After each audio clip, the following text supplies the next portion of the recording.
YSR Congress party అధ్యక్షుడు జగన్మోహన్ రెడ్డి ఈరోజు తమ పార్టీకి సంబంధించిన కీలకమైన నేతలతో ఒక మీటింగ్ ఏర్పాటు చేశారు. ఆ మీటింగ్లో గతంలో ఏదైతే వార్నింగ్లు ఇస్తూ వచ్చారో అదే విధంగా సేమ్ అదే కంటిన్యూ చేసుకుంటూ వచ్చారు.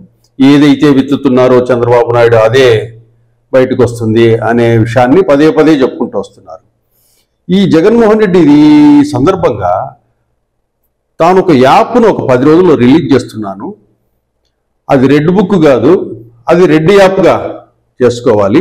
ఎవరైతే కార్యకర్తలను ఇబ్బంది పెడుతున్నారో అధికారులు కానీ వాళ్ళ మీద అన్యాయం ఎవరికైతే జరిగిందో వాళ్ళందరూ యాప్లో వాళ్ళ వివరాలన్నీ అప్లోడ్ చేసుకోవాలి, వీలైతే సాక్ష్యాధారాలన్నీ అప్లోడ్ చేసుకోవాలి. ఇవన్నీ కూడా వైఎస్ఆర్సీపీ పార్టీ సర్వర్లో డిజిటల్ లైబ్రరీలో నోట్ అయ్యి ఉంటాయి. మేము అధికారంలోకి వచ్చిన తర్వాత ఆ డిజిటల్ లైబ్రరీని ఓపెన్ చేసి అప్పుడు ఎవరైతే అధికారులు దాంట్లో ఉంటారో ఆ పేర్లు ఎవరైతే రాసి ఉంటారో బాధితులు వాళ్ళ మీద మేము యాక్షన్ తీసుకుంటామంటూ అట్లాగే సినిమా చూపిస్తామంటూ కూడా కార్యకర్తలకు ఈయన భరోసా ఇచ్చి యాప్లో అంత కంటెంట్ మీకు ఏ అన్యాయం జరిగినా ఏ అధికారి అన్యాయం చేశాడు ఏమన్యాయం చేశాడు అనే విషయాన్ని కూడా దాంట్లో అప్లోడ్ చేయమని చెప్పాడు. అక్కడి వరకు బాగానే ఉంది. ఇది ప్రజలకు కూడా చేయొచ్చా లేకపోతే వైసీపీ కార్యకర్తలే చేయాలా?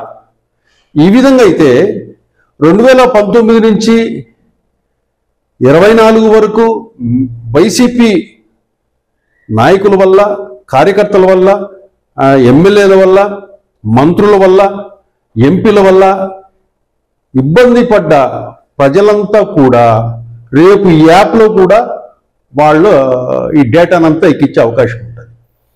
మీ హయాంలో మేము ఈ వేధింపులు గురయ్యాము, దానికి సంబంధించిన సాక్ష్యాధారాలు అని కూడా ఈ యాప్లో కూడా అప్లై చేసే అవకాశం ఉంటుంది. దీన్ని టీడీపీ వాళ్ళు ఏం చేస్తారంటే ఈ బాధితులందరినీ తీసుకొచ్చేసి ఈ యాప్లో కూడా యాడ్ చేస్తారు. కాబట్టి ఎప్పుడో ఆ యాప్లో రిజిస్టర్ అయిన తర్వాత ఆ సర్వర్లో ఉండి 4 సంవత్సరాల తర్వాత మేము అధికారంలోకి వస్తే అంటే 4 సంవత్సరాల పాటు ఎటువంటి చర్యలు ఉండవు. 4 సంవత్సరాల తర్వాత జగన్మోహన్ రెడ్డి గెలిస్తే అవి బయటికి తీస్తారు, తర్వాత యాక్షన్ తీసుకుంటారనే విషయం చెప్పాడు. అంటే ఇప్పుడు అన్యాయం జరిగే వ్యక్తికి ఇమ్మీడియట్గా న్యాయం చేసే అవకాశం లేదు.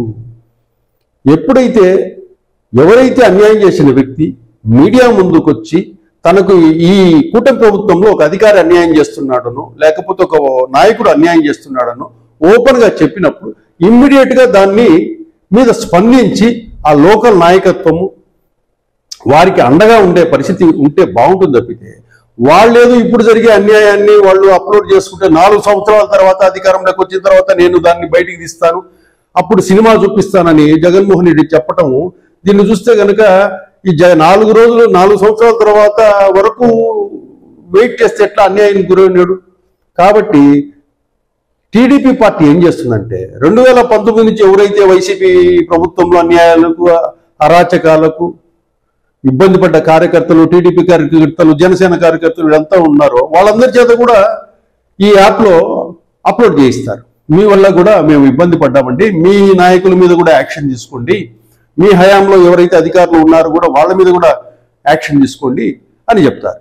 ఏదేమైనా జగన్మోహన్ రెడ్డి ఏదైతే ఈరోజు ప్రెస్ మీట్లో చెప్పారో ఆయన ఉద్దేశమంతా ఏమిటి ఉందంటే నేను వస్తే కక్ష తీర్చుకుంటాను, కక్షే నా లక్ష్యం అన్నట్లుగా ఉంది. దీన్ని బట్టి ప్రజలు ఏ విధంగా భావిస్తారంటే రేపు జగన్మోహన్ రెడ్డి వస్తే అంతకు మించి అంటే 2019 నుంచి 24 వరకు తీర్చుకున్న కక్ష ఏ విధంగా అయితే ఉందో అంతకు రెట్టింపులో కక్ష తీర్చుకుంటాడు, అతను కక్ష తీర్చుకోవడానికే గెలవాలని చూస్తున్నాడు అనే భావన సంకేతాలు ప్రజల్లోకి వెళ్తాయి.